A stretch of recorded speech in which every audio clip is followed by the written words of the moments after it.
Hey guys, welcome back to my YouTube channel. This one's going to be uploaded a little bit late, but yeah, all good. We're still going to get it done. I am in a AJ trade right now. Not doing too well, to be really honest with you guys. Have taken a couple losses. I'm on a little losing streak, but you know, that's part of the game. Let's just go through the fundamental analysis for the week. This is from the 19th of May to the 25th of May. Again, just to reiterate, guys, this is not financial advice. Please do your own research and due diligence when investing your money into the markets. COT report, what we've got is quite a uneventful COT report.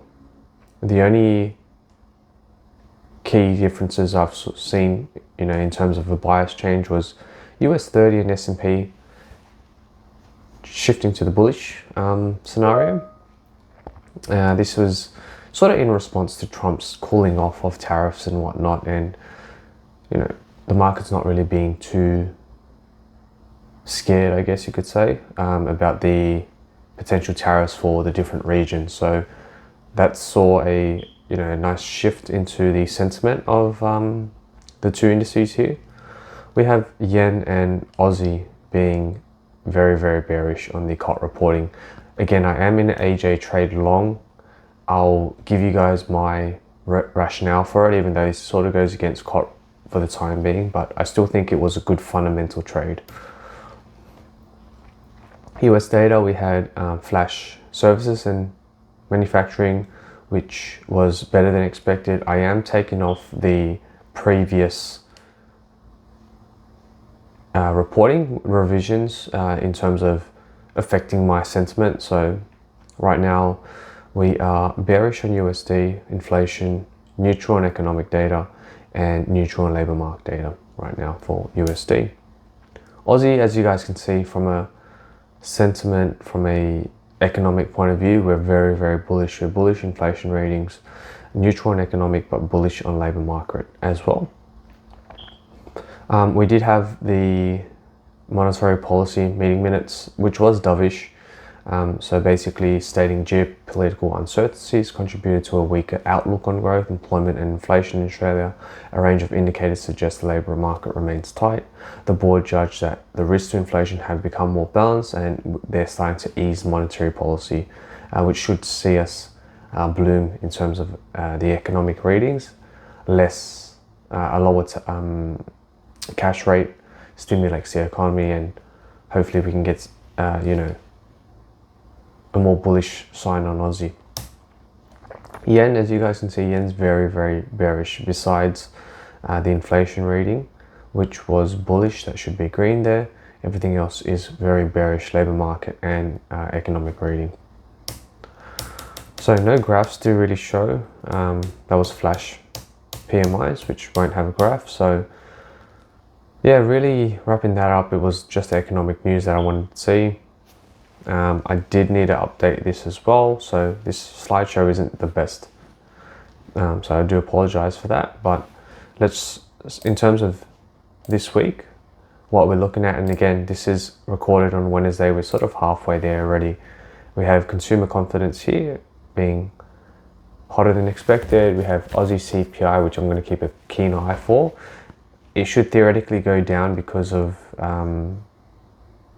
the sentiment from the meeting minutes, and we already had CPI quarter on quarter last week, so just keeping note of that. We do have preliminary GDP, which would be interesting to see. Let's have a look at the graph in the last year. It's been coming down, so they're expecting it to be down as well for the quarter. Be very interesting to see what that is. Tokyo CPI, retail sales. So quite nice news next week, just to suss out the environment.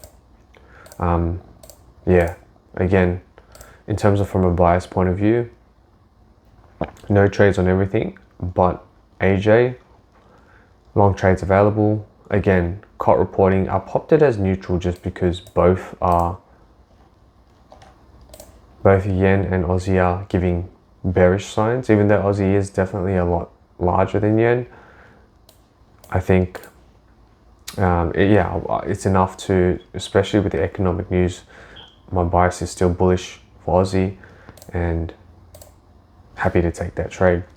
Now, in terms of the trades I'm in right now, or that I've sort of got done, you guys can see we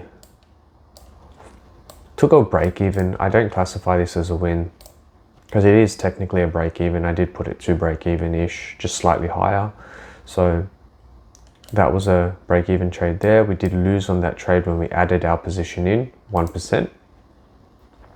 And then we risked 3% on UJ, which lost. And then we're risking another 3% on AJ, which is a trade we're currently in. So if we were to just show you, I'll just show you the UJ trade that I lost. Right here, it was a long 50% retracement here from this area there. It was a break and retest, and obviously we didn't get that. We are starting to see a retest of this support here, and it is bouncing off now from the support, so it'll be interesting to see what happens from UJ, especially if you can break this resistance and really overturn this big bullish or bearish momentum that's been for the past 3 months. It'd be interesting to see if that can pump up. In terms of the AJ trade I'm in, as you guys can see, same rationale. We have break of higher highs, higher highs, higher highs, higher lows. We are testing this previous support, which is fairly strong, right? It's rejected here once and twice. Support turned resistance, broke that, retraced back here. Yeah, so 50% retracement, pump up again, comes back here. In terms of our previous AJ trade, was this one here. Wait, where was that win then? Did I take? Oh, that was Aussie. Sorry, that was AU. But yeah, if I like this zone here. I like this rejection wick. I like the fundamentals. I don't like the COT reporting, obviously, but things are stacking up. I think it's a good trade to be in. I would say previously said it was a trade. I think it might be a B trade with the COT reporting and whatnot. But look, at the end of the day, I'm in this trade. Risk is calculated. I will trail as soon as I see a break of this 4-hour structure. I'll start to trail using 4-hour structure, and we'll see how this trade goes. Yeah, catch you guys on the next one. Sorry for the late upload. I'll get this edited now, upload it on the Wednesday, and we're good to go. Latest.